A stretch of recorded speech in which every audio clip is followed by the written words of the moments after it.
Dear friends, greetings of the day.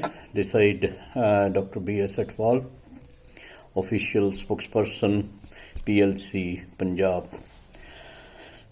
ਕੱਲ ਦੇ module ਤੋਂ ਆਪਾਂ ਗੱਲ ਅੱਗੇ ਵਧਾਉਂਦੇ ਹੋਏ, ਕਿਉਂਕਿ ਮੋਡਿਊਲ ਬਹੁਤ ਲੰਬਾ ਹੋ ਜਾਂਦਾ, ਇਸ ਕਰਕੇ ਸੁਣਨ ਵਾਲਿਆਂ ਦਾ ਇੰਟਰਸਟ ਥੋੜ੍ਹਾ ਘੱਟ ਜਾਂਦਾ, ਇਸ ਕਰਕੇ ਮੈਂ ਮੋਡਿਊਲ ਨੂੰ ਕੱਟ ਸ਼ਾਰਟ ਕੀਤਾ ਸੀ ਕੱਲ੍ਹ। ਤੋ ਜਿਹੜੇ ਵਿਦਿਆਰਥੀ ਸਾਡੇ ਮੈਡੀਕਲ ਦੀ ਐਜੂਕੇਸ਼ਨ ਲੈਣ ਦੇ ਲਈ ਯੂਕਰੇਨ ਦੇ ਵਿੱਚ, ਯੂਕਰੇਨ ਰਸ਼ੀਆ ਦੀ ਵਾਰ ਜ਼ੋਨ ਦੇ ਵਿੱਚ ਫਸੇ ਹੋਏ ਨੇ, ਉਹਨਾਂ ਨੂੰ ਉੱਥੋਂ ਸੇਫ ਕੱਢਣ ਦਾ ਜਿਹੜਾ ਪ੍ਰੋਸੀਜਰ ਚੱਲ ਰਿਹਾ ਹੈ। ਤੋ ਸਭ ਤੋਂ ਪਹਿਲਾਂ ਮੈਂ ਤਾਂ ਉਸ ਚੀਜ਼ ਨੂੰ ਐਪਰੀਸ਼ੀਏਟ ਕਰਦਾ ਹਾਂ ਆਪਣੇ ਗਵਰਨਮੈਂਟ ਆਫ ਇੰਡੀਆ ਨੂੰ, ਕਿ ਬਹੁਤ ਅੱਛੀਆਂ ਐਫਰਟਸ ਕਰਕੇ, ਆਪਣੇ ਮੰਤਰੀ ਭੇਜ ਕੇ, ਹੋਰ ਆਫੀਸ਼ੀਅਲਸ ਭੇਜ ਕੇ, ਔਰ ਇੰਟਰਨੈਸ਼ਨਲ ਲੈਵਲ 'ਤੇ ਅੰਡਰ ਦਾ ਫੋਰਨ ਪੋਲਿਸੀ ਸਾਰੀਆਂ ਜਿਹੜੀਆਂ ਕਾਰਵਾਈਆਂ ਹੋ ਰਹੀਆਂ ਨੇ, ਦੀਜ਼ ਆਰ ਵਰਥ ਐਪਰੀਸ਼ੀਏਟਿੰਗ। ਅਤੇ ਆਪਾਂ ਇਹ ਵਿਸ਼ ਕਰਦੇ ਹਾਂ, ਸਾਡੀ ਸਿਫਤੀ ਸਾਰੇ ਬੱਚਿਆਂ ਦੇ ਨਾਲ ਹੈ, ਬੱਚਿਆਂ ਦੇ ਪੇਰੈਂਟਸ ਦੇ ਨਾਲ ਹੈ, ਅਤੇ ਅਸੀਂ ਇਹ ਆਪਣੀ ਪਾਰਟੀ ਵੱਲੋਂ ਵਿਸ਼ ਕਰਦੇ ਹਾਂ ਕਿ ਇੱਕ ਬੱਚਾ ਜਿਹੜਾ ਹੈਗਾ ਉਹ ਸੇਫਲੀ ਉੱਥੋਂ ਬਾਹਰ ਆ ਸਕੇ ਅਤੇ ਆ ਕੇ ਆਪਣੇ ਪੇਰੈਂਟਸ ਨੂੰ ਮਿਲੇ, ਅਤੇ ਆ ਕੇ ਆਪਣਾ ਉਹਨਾਂ ਦੀ ਜਾਨ ਅਤੇ ਮਾਲ ਦਾ ਕੋਈ ਨੁਕਸਾਨ ਨਾ ਹੋਵੇ। ਜਿੱਥੋਂ ਤੱਕ ਸੰਬੰਧ ਹੈ ਉੱਥੇ ਜਾ ਕੇ ਮੈਡੀਕਲ ਐਜੂਕੇਸ਼ਨ ਲੈਣ ਦਾ, ਮੈਂ ਜਿਵੇਂ ਕੱਲ੍ਹ ਵੀ ਗੱਲ ਕੀਤੀ ਸੀਗੀ ਕਿ ਸਾਡੀ ਇਹ ਪ੍ਰੋਬਲਮ ਹੈ ਕਿ ਇੰਡੀਆ ਦੇ ਵਿੱਚ ਪਹਿਲੀ ਗੱਲ ਤਾਂ ਮੈਡੀਕਲ ਕਾਲਜਸ ਘੱਟ ਨੇ, ਦੂਜੀ ਗੱਲ ਜਿਹੜੀ ਗੌਰਮੈਂਟ ਕਾਲਜਸ ਨੂੰ ਛੱਡ ਕੇ ਜਿਹੜੇ ਪ੍ਰਾਈਵੇਟ ਮੈਡੀਕਲ ਕਾਲਜਸ ਹੈਗੇ ਨੇ, ਉਹਨਾਂ ਦੀ ਫੀਸ ਜਿਹੜੀ ਹੈਗੀ ਆ ਦੈਟ ਇਜ਼ ਐਗਜ਼ੋਰਬੀਟੈਂਟ। ਅਤੇ ਮੈਂ ਥੋੜ੍ਹਾ ਡਾਟਾ ਕੰਪੇਅਰ ਕਰ ਰਿਹਾ ਸੀਗਾ ਕਿ ਜਿਹੜਾ ਬੱਚਾ ਇੱਥੋਂ ਲੀਟ ਪਾਸ ਕਰ ਵੀ ਲੈਂਦਾ ਹੈ ਔਰ ਉਸ ਨੂੰ ਪ੍ਰਾਈਵੇਟ ਕਾਲਜ ਦੇ ਵਿੱਚ ਸੀਟ ਆਫਰ ਕੀਤੀ ਜਾਂਦੀ ਹੈਗੀ ਆ, ਤਾਂ ਉਸ ਦੀ ਫੀਸ ਜਿਹੜੀ ਹੈਗੀ ਆ it exceeds 1 crore rupees, which is very big thing. ਅਤੇ ਬੱਚੇ ਕਿਉਂ ਜਾਂਦੇ ਨੇ ਯੂਕਰੇਨ ਜਾਂ other countries, Bangladesh, Ethiopia, Cuba, China, Georgia, Kazakhstan ਵਗੈਰਾ ਆਪਣੀ ਮੈਡੀਕਲ ਐਜੂਕੇਸ਼ਨ ਲੈਣ ਵਾਸਤੇ? ਕਿਉਂਕਿ ਉੱਥੇ ਜਿਹੜੀ ਸੀਟ ਹੈਗੀ ਹੈ, ਜਿਹੜਾ ਤੁਹਾਡਾ ਮੈਡੀਕਲ ਦਾ ਜਿਹੜਾ MBBS ਦਾ ਖਰਚਾ ਹੈਗਾ, that is around 25 lakhs, so just 1/4 of the total fees. So that is one reason why most of the people prefer to go to these countries for their medical education. ਦੂਸਰਾ ਜਿਹੜਾ ਸਭ ਤੋਂ ਕਰੂਸ਼ੀਅਲ point ਹੈ, ਜਿਹੜੇ ਬੱਚੇ ਉੱਥੇ ਜਾਂਦੇ ਨੇ ਉਹਨਾਂ ਨੂੰ ਉੱਥੇ ਜਾ ਕੇ ਯੂਕਰੇਨੀਅਨ ਲੈਂਗੁਏਜ ਜਿਹੜੀ ਹੈਗੀ ਆ ਉਹ ਪੜ੍ਹਨੀ ਪੈਂਦੀ ਹੈ, ਕਿਉਂਕਿ ਜਿਹੜਾ ਕੌਨਸੈਪਟ ਹੈ, ਚਾਹੇ ਉੱਥੇ medium of instruction medical colleges ਦੇ ਵਿੱਚ ਇੰਗਲਿਸ਼ ਹੈ, ਲੇਕਿਨ ਜਿਹੜੀ ਲੈਂਗੁਏਜ, ਲੋਕਲ ਲੈਂਗੁਏਜ ਜਿਹੜੀ ਹੈਗੀ ਹੈ, that is a must for day to day working or to understand the concept more deeply. ਕਿਉਂਕਿ ਮੋਸਟਲੀ ਜਿਹੜੇ ਟੀਚਰ ਪੜ੍ਹਾਉਂਦੇ ਨੇ ਕਲਾਸ ਦੇ ਵਿੱਚ, ਮੈਂ ਵੀ 40 ਸਾਲ ਪੜ੍ਹਾਉਂਦਾ ਰਿਹਾ ਹਾਂ, ਮੈਂ ਕੈਮਿਸਟਰੀ ਪੜ੍ਹਾਈ ਹੈ, ਹਰੇਕ ਲੈਵਲ 'ਤੇ ਕੈਮਿਸਟਰੀ ਪੜ੍ਹਾਈ ਹੈ, ਨੈਸ਼ਨਲ ਲੈਵਲ 'ਤੇ, ਇੰਟਰਨੈਸ਼ਨਲ ਲੈਵਲ 'ਤੇ। ਅਤੇ ਕਿਤੇ ਨਾ ਕਿਤੇ ਜਦੋਂ ਅਸੀਂ ਆਪਣਾ ਕੋਈ ਕੌਨਸੈਪਟ ਸਮਝਾਉਂਦੇ ਹਾਂ ਵਿਦਿਆਰਥੀਆਂ ਨੂੰ, ਅਤੇ ਉਸ ਚੀਜ਼ ਨੂੰ ਪ੍ਰੈਸ ਅਪੋਨ ਕਰਨ ਵਾਸਤੇ ਕਈ ਵਾਰ ਅਸੀਂ ਆਪਣੀ ਜਿਹੜੀ ਸਪੋਕਨ ਲੈਂਗੁਏਜ ਹੈ ਉਸ ਦਾ ਇਸਤੇਮਾਲ ਕਰਦੇ ਹਾਂ, ਅਤੇ ਬੱਚੇ ਜਿਹੜੇ ਹੈਗੇ ਨੇ ਦੇ ਅੰਡਰਸਟੈਂਡ ਫਾਰ ਬੈਟਰ, ਔਰ ਉਹ ਅੱਛੀ ਤਰ੍ਹਾਂ ਸਮਝ ਆਉਂਦੇ ਨੇ ਜਦੋਂ ਅਸੀਂ ਇੰਗਲਿਸ਼ ਨੂੰ ਛੱਡ ਕੇ ਜਾਂ ਹੋਰ ਮੀਡੀਅਮ ਆਫ ਇੰਸਟਰਕਸ਼ਨ ਨੂੰ ਛੱਡ ਕੇ ਅਸੀਂ ਆਪਣੀ ਲੈਂਗੁਏਜ ਦੇ ਵਿੱਚ ਉਹਨਾਂ ਨੂੰ ਕੋਈ ਕੌਨਸੈਪਟ ਸਮਝਾਉਂਦੇ ਹਾਂ। So this is the problem of the students over there. ਇੱਕ ਤਾਂ ਉਹਨਾਂ ਦੀ ਨਵੀਂ ਲੈਂਗੁਏਜ ਹੈ ਯੂਕਰੇਨੀਅਨ ਲੈਂਗੁਏਜ, ਉਹਨਾਂ ਨੂੰ ਪੜ੍ਹਨੀ ਪੈਂਦੀ ਹੈ ਉੱਥੇ ਜਾ ਕੇ, ਜਿਸ ਦਾ ਐਕਸਟਰਾ ਖਰਚਾ ਉਹਨਾਂ ਨੂੰ ਕੋਈ 4-5 ਲੱਖ ਰੁਪਈਆ ਦੇਣਾ ਪੈਂਦਾ ਹੈ, which is charge by the agents ਜਿਹੜੇ ਇੰਡੀਆ ਦੇ ਵਿੱਚ ਬੈਠੇ ਹੋਏ ਨੇ, who are making lot of money. ਉਹ ਉਹਨਾਂ ਨੂੰ ਉੱਥੇ ਭੇਜਣ ਵਾਸਤੇ ਇਸ ਦਾ ਖਰਚਾ ਉਸ ਫੀਸ ਤੋਂ ਉੱਪਰ ਲੈਂਦੇ ਨੇ। ਐਨੀਵੇਜ਼, ਜਦੋਂ ਬੱਚੇ ਉੱਥੋਂ ਵਾਪਸ ਆਉਂਦੇ ਨੇ, ਮੈਂ ਜਿਵੇਂ ਕੱਲ੍ਹ ਦੱਸਿਆ ਸੀਗਾ, ਉਹਨਾਂ ਨੂੰ ਇੱਥੇ ਆ ਕੇ foreign medical graduate examination test pass ਕਰਨਾ ਪੈਂਦਾ ਹੈ, ਅਤੇ ਜਦੋਂ ਜਿਹੜੇ ਬੱਚੇ ਉਹ ਟੈਸਟ ਪਾਸ ਕਰਦੇ ਨੇ, ਓਨਲੀ ਦੇ ਬਿਕਮ ਦਾ ਮੈਡੀਕਲ ਪ੍ਰੈਕਟੀਸ਼ਨਰ, ਉਹਨਾਂ ਨੂੰ ਹੀ ਸਿਰਫ ਇੰਡੀਆ ਦੇ ਵਿੱਚ ਮੈਡੀਕਲ ਪ੍ਰੈਕਟਿਸ ਕਰਨ ਦਾ ਲਾਇਸੈਂਸ ਮਿਲਦਾ ਹੈ। ਔਰ ਤਰਾਸਦੀ ਇਹ ਹੈ ਕਿ ਉਹਨਾਂ ਦੇ ਵਿੱਚੋਂ ਜਿਹੜੇ ਬੱਚੇ ਉੱਥੋਂ ਡਿਗਰੀਜ਼ ਕਰਕੇ ਆਉਂਦੇ ਨੇ, ਸਿਰਫ 20 ਜਾਂ 25% ਤੱਕ ਹੀ ਪਾਸ ਕਰ ਸਕਦੇ ਨੇ। ਬਾਕੀ ਦੇ ਬੱਚੇ ਜਿਹੜੇ ਨੇ, either they shift to some other profession, or ਉਹ without signing the prescriptions, they start helping some private hospitals without their own signatures. So these are very very small sort of problems. So ਸਾਨੂੰ ਇਹ ਸੋਚਣਾ ਚਾਹੀਦਾ ਹੈ ਕਿ ਆਪਣੇ country ਦੇ ਵਿੱਚ ਹੀ ਆਪਾਂ ਵੱਧ ਤੋਂ ਵੱਧ ਮੈਡੀਕਲ ਕਾਲਜ ਬਣਾਈਏ ਤਾਂ ਕਿ ਸਾਡੇ ਬੱਚਿਆਂ ਨੂੰ ਆਪਣਾ ਮੈਡੀਕਲ ਐਜੂਕੇਸ਼ਨ ਲੈਣ ਵਾਸਤੇ ਦੂਜੇ ਕੰਟਰੀਜ਼ ਦੇ ਵਿੱਚ ਨਾ ਜਾਣਾ ਪਵੇ।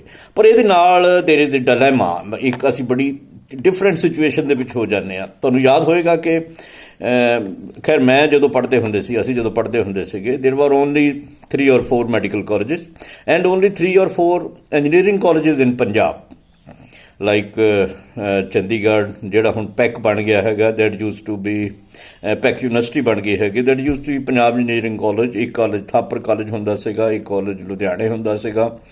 ਅਤੇ ਜਿਹੜੇ ਸਾਡੇ ਬੱਚੇ ਜ਼ਿਆਦਾ ਤੋਂ ਜ਼ਿਆਦਾ ਇੰਜੀਨੀਅਰਿੰਗ ਕਰਨੀ ਚਾਹੁੰਦੇ ਸੀਗੇ, they use to go to Karnataka, Maharashtra, ਇੱਥੇ ਜਾ ਕੇ ਕੈਪੀਟੇਸ਼ਨ ਫੀਸ ਦੇ ਕੇ, the fees much more than the fees charged in these engineering college. ਉਹ 3-4 ਗੁਣਾ ਉੱਤੇ ਫੀਸ ਦਿੰਦੇ ਸੀਗੇ, ਜਿਹਨੂੰ ਆਪਾਂ ਕੈਪੀਟੇਸ਼ਨ ਫੀਸ ਕਹਿੰਦੇ ਸੀਗੇ। ਉਹ ਉਹਨਾਂ ਨੂੰ ਥੋੜ੍ਹੀ ਰਿਫਾਈਨਡ ਲੈਂਗੁਏਜ ਦੇ ਵਿੱਚ ਮੈਨੇਜਮੈਂਟ ਕੋਟਾ ਸੀਟਸ ਕਹਿੰਦੇ ਸੀਗੇ।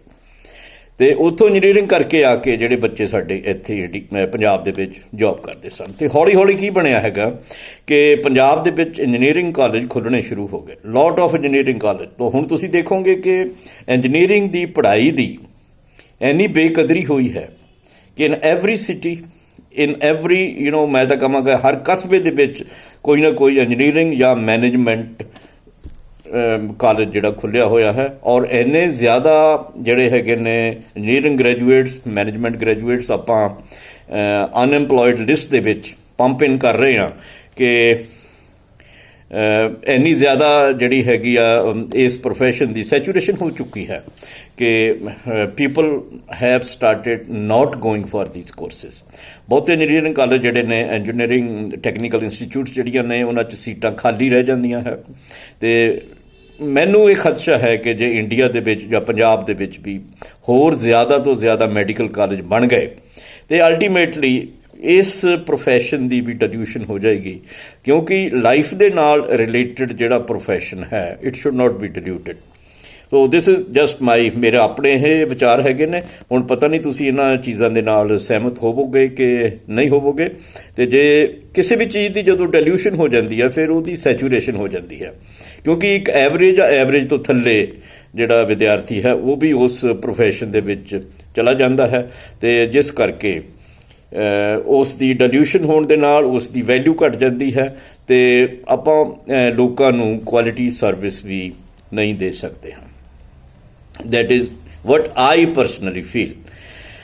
ਦੂਸਰੀ ਗੱਲ ਜਿਹੜੀ ਹੈਗੀ ਹੈ, ਜਿਹੜੇ ਬੱਚੇ ਇੰਜੀਨੀਅਰਿੰਗ ਕਰ ਲੈਂਦੇ ਨੇ ਜਾਂ ਮੈਡੀਕਲ ਦੀ ਪੜ੍ਹਾਈ ਕਰ ਲੈਂਦੇ ਨੇ, foreign medical graduate examination test ਵੀ ਪਾਸ ਕਰ ਲੈਂਦੇ ਨੇ, and if they want to serve with the government, ਤਾਂ ਜਿਹੜੀਆਂ ਸੈਲਰੀਜ਼ ਨੇ ਉਹ ਬਹੁਤ ਘੱਟ ਪ੍ਰੋਵਾਈਡ ਕੀਤੀਆਂ ਜਾਂਦੀਆਂ ਹੈ ਅਤੇ ਵੇਜਿਸ ਬਹੁਤ ਘੱਟ ਦਿੱਤੇ ਜਾਂਦੇ ਨੇ। ਅਤੇ ਇਸ ਕਰਕੇ ਬੱਚੇ ਜਿਹੜੇ ਨੇ ਮੋਸਟਲੀ ਇਸ ਆਪਣਾ ਉਸ ਜਿਸ ਪ੍ਰੋਫੈਸ਼ਨ 'ਚ ਉਹਨਾਂ ਨੇ ਕੁਆਲੀਫਿਕੇਸ਼ਨ ਲਈ ਹੋਈ ਹੈ ਉਸ ਨੂੰ ਛੱਡ ਕੇ they start shifting to other professions, which is very very damaging. ਉਹ ਕਹਿੰਦੇ ਮਤਲਬ ਜਿਵੇਂ ਨਾ ਇੱਧਰ ਦੇ ਰਹੇ ਨਾ ਉੱਧਰ ਦੇ ਰਹੇ, they can't excel in any of the fields. They can excel only in the field in which they have acquired the proper theory as well as the practical or the skill type of education. So that is another problem. The salaries and wages ਦੇਣ ਵਾਸਤੇ what we need, ਕਿਉਂਕਿ ਇੱਕ problem ਜਿਹੜੀ ਹੈਗੀ ਆ ਹਮੇਸ਼ਾ ਦੂਜੀ problem ਦੇ ਨਾਲ ਸਿੰਕਰੋਨਾਈਜ਼ਡ ਹੁੰਦੀ ਹੈ, ਉਹਦੇ ਨਾਲ ਉਹ ਕੜੀ ਤੋਂ ਕੜੀ ਜੁੜਦੀ ਜਾਂਦੀ ਹੈਗੀ ਆ। ਤੋ ਸੈਲਰੀਜ਼ ਐਂਡ ਵੇਜਸ ਦੇਣ ਵਾਸਤੇ ਵੀ need lot of money, the governments need lot of money, ਅਤੇ ਉਹਦੇ ਵਾਸਤੇ ਵੀ need proper collection of the revenue on the part of the government. ਅਤੇ ਉਹ ਰੈਵਨਿਊ ਜਿਹੜਾ ਹੈ it comes from different sources. We all know every state has different sources of revenue collections. It comes from different sources, but ਤਰਸਦੀ ਇਹ ਹੈ ਕਿ ਸਾਰੇ ਦਾ ਸਾਰਾ revenue ਜਿਹੜਾ ਹੈਗਾ ਉਹ ਖਜ਼ਾਨੇ ਦੇ ਵਿੱਚ ਨਹੀਂ ਜਾਂਦਾ ਹੈ, ਅਤੇ ਉਹ ਉਸ ਦਾ ਜਿਹੜਾ ਹੈਗਾ ਮਿਸਯੂਜ਼ ਮੈਂ ਕਹਿਣਾ ਹੁੰਦਾ ਹੈ। ਜੇ ਸਾਰੇ ਦਾ ਸਾਰਾ ਰੈਵਨਿਊ ਖਜ਼ਾਨੇ ਦੇ ਵਿੱਚ ਜਾਏਗਾ, ਗਵਰਨਮੈਂਟ ਦੇ ਕੋਲ ਅੱਛਾ ਪੈਸਾ ਇਕੱਠਾ ਹੋਏਗਾ, ਅਤੇ government will be able to disburse good amount of salaries and wages to its workers. Maybe they are the medical graduates, maybe they are the engineers, maybe they are the teachers or whatsoever. So ਉਸ revenue collection ਵਾਸਤੇ the governments will have to be serious, ਕਿਉਂਕਿ ਜਿਹੜੇ ਨੁਮਾਇੰਦੇ ਅਸੀਂ ਚੁਣ ਕੇ ਭੇਜਦੇ ਹਾਂ they should behave like public servants. Mostly ਹੁੰਦਾ ਕੀ ਹੈਗਾ, 5 ਸਾਲ ਬਾਅਦ ਹੁਣ ਵੀ 3-4 ਦਿਨ ਰਹਿ ਗਏ ਨੇ ਸਾਡੀ ਗਵਰਨਮੈਂਟ ਬਣਨ ਵਾਸਤੇ, ਰਿਜ਼ਲਟਸ ਆ ਜਾਣੇ ਹੈ, ਸਾਡੇ ਸਾਹਮਣੇ ਇੱਕ ਨਵੀਂ ਗਵਰਨਮੈਂਟ ਬਣ ਜਾਣੀ ਹੈਗੀ ਆ।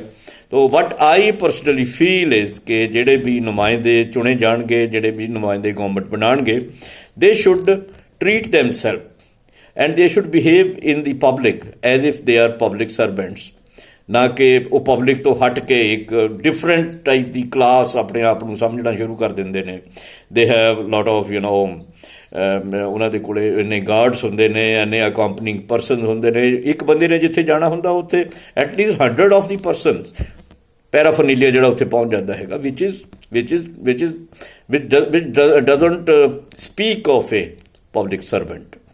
ਤੋ ਪਬਲਿਕ ਸਰਵੈਂਟ ਬਣ ਕੇ ਜੇ ਗੌਰਮੈਂਟਸ ਕੰਮ ਕਰਨਗੀਆਂ, ਅਤੇ ਜਿਹੜੀ ਸਭ ਤੋਂ ਇੰਪੋਰਟੈਂਟ ਚੀਜ਼ ਹੈ ਕਿ ਜੇ ਸਟੇਟ ਗੌਰਮੈਂਟਸ ਜਿਹੜੀਆਂ ਹੈਗੀਆਂ ਨੇ ਸੈਂਟਰ ਗੌਰਮੈਂਟ ਦੇ ਨਾਲ ਭਾਈਵਾਲੀ ਕਰਕੇ ਮਿਲ ਜੁਲ ਕੇ ਚੱਲਣਗੀਆਂ ਅਤੇ ਗੁੱਡ ਗਵਰਨੈਂਸ ਆਪਾਂ ਦੇ ਸਕਾਂਗੇ। ਸੋ ਮੈਨੂੰ ਪੂਰੀ ਆਸ ਹੈ ਕਿ ਜਿਹੜੇ ਚੁਣੇ ਹੋਏ ਨੁਮਾਇੰਦੇ ਆਉਣਗੇ, ਦੇ ਸ਼ੁੱਡ ਪਾਰਟੀ ਲਾਈਨਸ ਤੋਂ ਉੱਪਰ ਉੱਠ ਕੇ ਉਹਨਾਂ ਨੂੰ ਪਾਰਟੀ ਲਾਈਨ ਤੋਂ ਅਬਾਵ ਇੱਕ ਇਸ ਤਰ੍ਹਾਂ ਦੀ ਗਵਰਨਮੈਂਟ ਪੰਜਾਬ ਦੇ ਵਿੱਚ ਬਣਾਉਣੀ ਚਾਹੀਦੀ ਹੈ, ਜਿਹਦਾ ਸੈਂਟਰ ਦੇ ਨਾਲ ਪੂਰਾ ਦਾ ਪੂਰਾ ਤਾਲਮੇਲ ਹੋਵੇ, ਤਾਂ ਕਿ ਸਾਡਾ ਜਿਹੜਾ ਹੈ ਅਸੀਂ ਗੁੱਡ ਗਵਰਨੈਂਸ ਲੋਕਾਂ ਨੂੰ ਦੇ ਸਕੀਏ, ਅਤੇ ਜਿਹੜੀ ਆਸਾਂ ਲੈ ਕੇ ਲੋਕਾਂ ਨੇ ਵੋਟਾਂ ਪਾਈਆਂ ਨੇ ਅਤੇ ਉਹਨਾਂ ਦੀ ਆਸਾਂ 'ਤੇ ਪੂਰੇ ਉਤਰ ਸਕੀਏ। Thank you very much.